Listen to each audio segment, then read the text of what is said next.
had a sensational game in the opening game of this series, coming from behind twice to tie the game, once in the 9th inning, once in the 10th. Could be for 3 at least. Dwayne Walker giving a valiant attempt. It's going to be a stand-up triple for George Foster. George looks like he pulled something rounding second base as he just kind of meandered into third base. Prodding into third, which would lead you to indicate he might have pulled a muscle. The ball hit out into the right field corner. And Dwayne Walker doesn't quite. And a guy who hopes to be burning up the league before long, Darryl Strawberry. 6 of those 8 at bats so far. Looking for 1-1. Jams him with a slider, and Davey Concepcion makes the. That'll be the batter.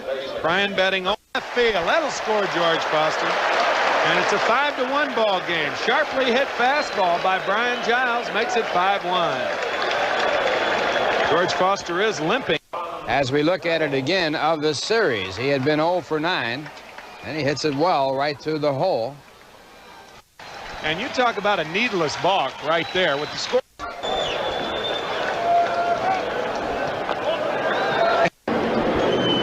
Fastball downstairs. Jams him. The high hopper to Concepcion is thrown out as Davey throws out Ron Reynolds, who is 17 years old. Situation like this. Ball 3. And it's ball 4. 4 straight balls. Got to drive Russ Nixon a little crazy. Eyes on, but with a 4-run lead, he's pitching like it's a tie. Bambi deciding which pitcher he wants.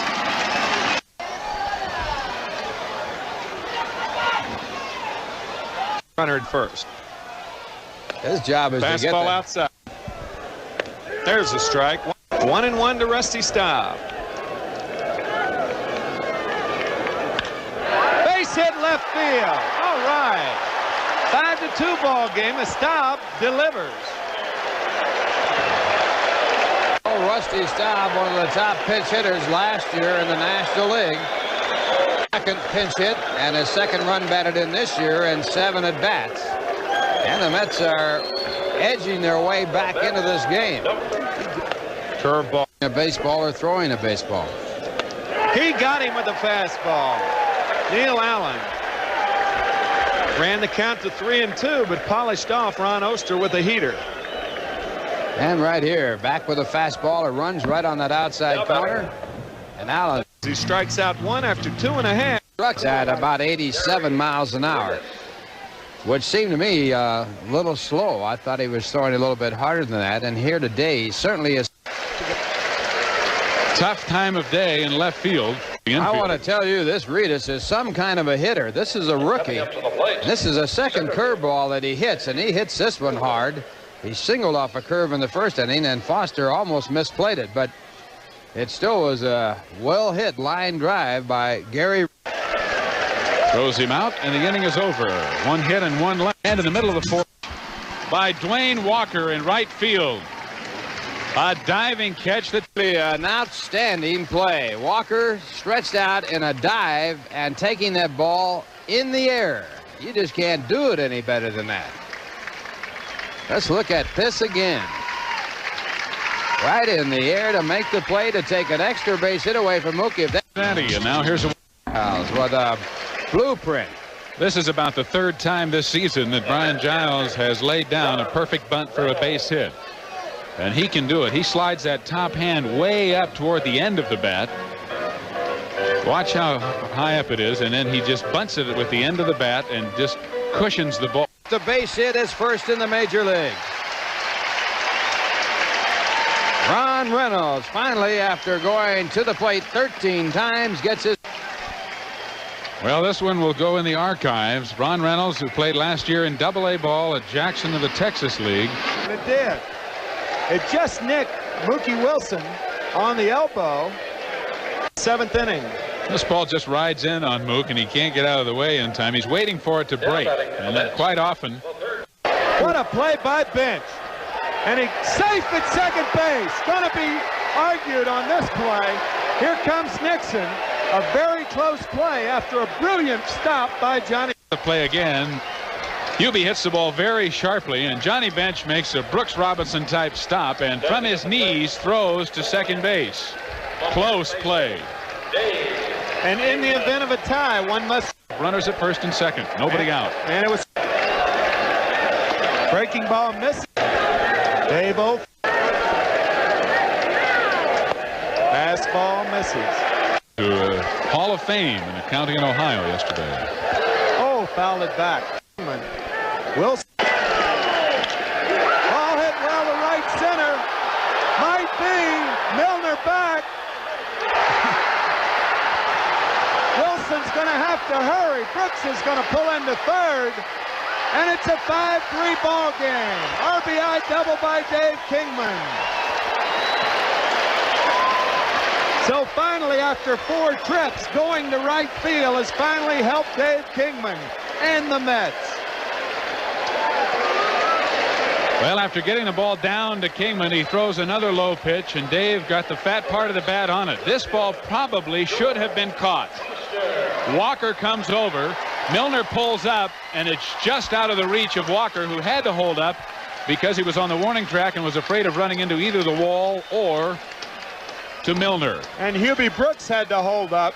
Could really have gone to second base as far, because if the ball were caught, then Hubie could easily go back to first base. Rick Ownby is going to be the pinch runner for Dave Kingman. Kingman getting the congratulatory handshakes in the dugout. It was the 9th hit for the Mets in this ball game. And George Foster, who's 2 for 3, the batter. Driving the ball. Oh boy, might be a home run. Way back, out of here, the Mets have a 1-run lead. Oh, brother.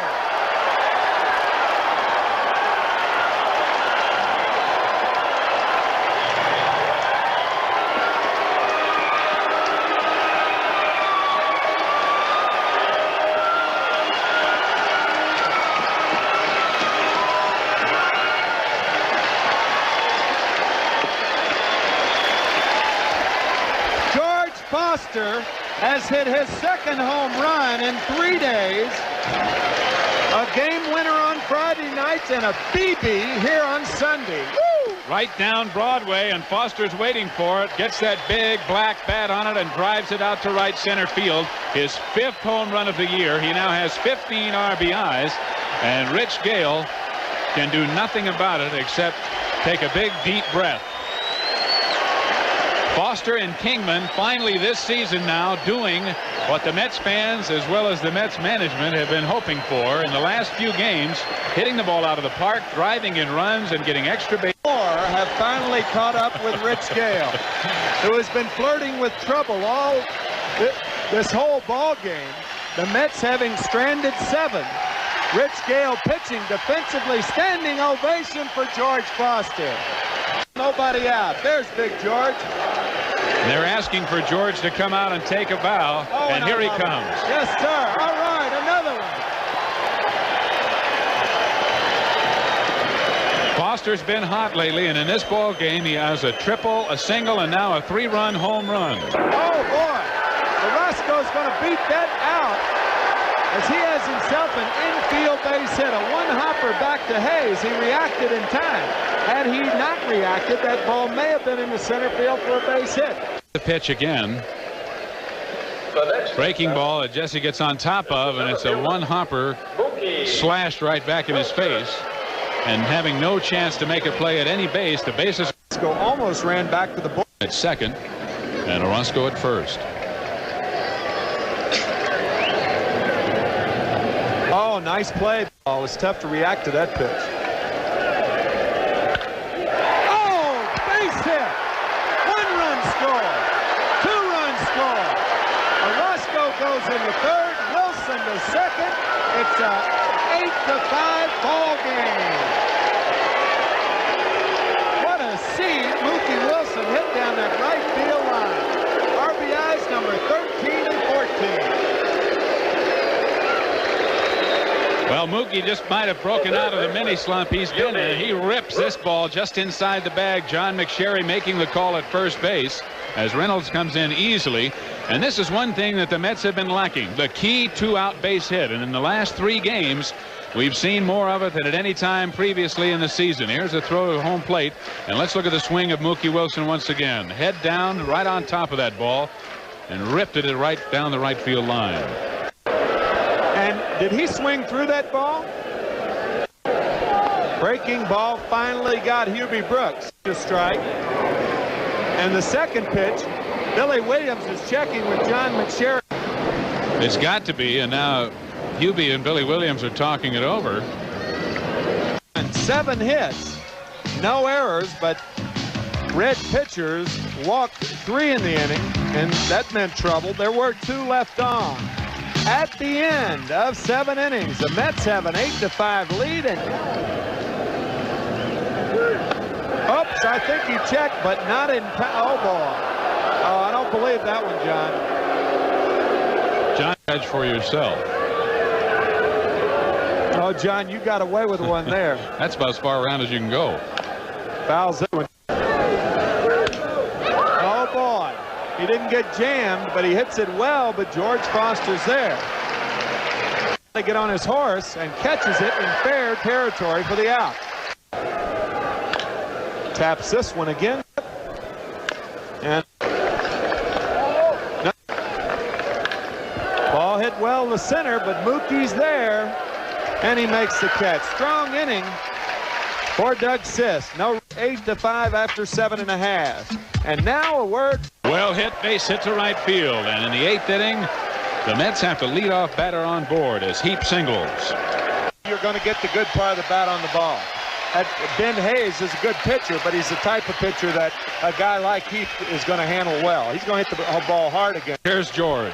A triple and a run scored in the 2nd. A single to right center in the 3rd. And a home run, a 3-run home run to put the Mets out in front. 6. Good hit for the cycle today. He's 3 for 4.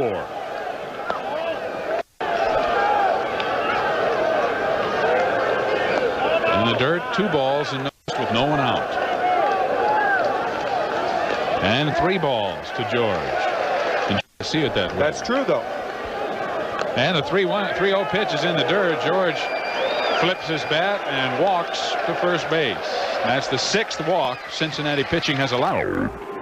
And the Mets have something going here in the 8th with a 3-run lead. Runners at first and second with no one out. And Darryl Strawberry will have yet another attempt for his first Major League base hit. Major League game. On the out. Another fastball just misses. Who's down? No mistake about it. That's outside too. They're pitching Strawberry down, but Astros 4-2 in the 9th. And it's 3-1 now to Darryl. Here, if he gets a pitch in the area he likes, giving him the right track. That's right. And he hit it. There it is. Base hit left field. Here comes Heap around second. There will be no throw to the plate. And Strawberry has his first Major League base hit. He's 1 for 12. And also his first Major League RBI. He scored his first Major League run on Friday night's game. He'll always remember this one. A little flare off the end of the bat. It ain't pretty, honey, but it counts. Well, as we've said before, they all look like ropes in the box score tomorrow. As Heap comes around from second to score, it is 9-5 Mets. And Darryl's first hit is the 14th of the afternoon for New York. Well, he's got a lot more coming. Young man from Los Angeles, California, Darryl Strawberry. And a bunt, and another good one. He'll have to hurry to get Giles. He just does get him. Still playing in to prevent another run from scoring, and here's Ron Reynolds. Ron. Ball up in the strike. Fly ball left. Reedus. And this should be deep enough to score the run. Here comes Foster, and the throw comes into third base, and the Mets now lead 10-5.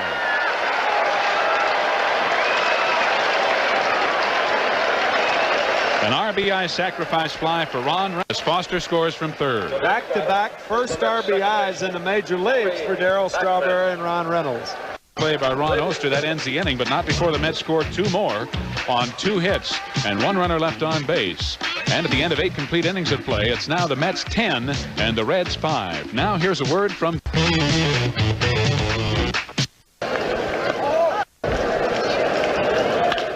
Ground ball second. Backman. Plenty of time. 1 out in the 9th inning. Short, could be 2 and end the game. Giles had a little trouble with it, but it is a double play.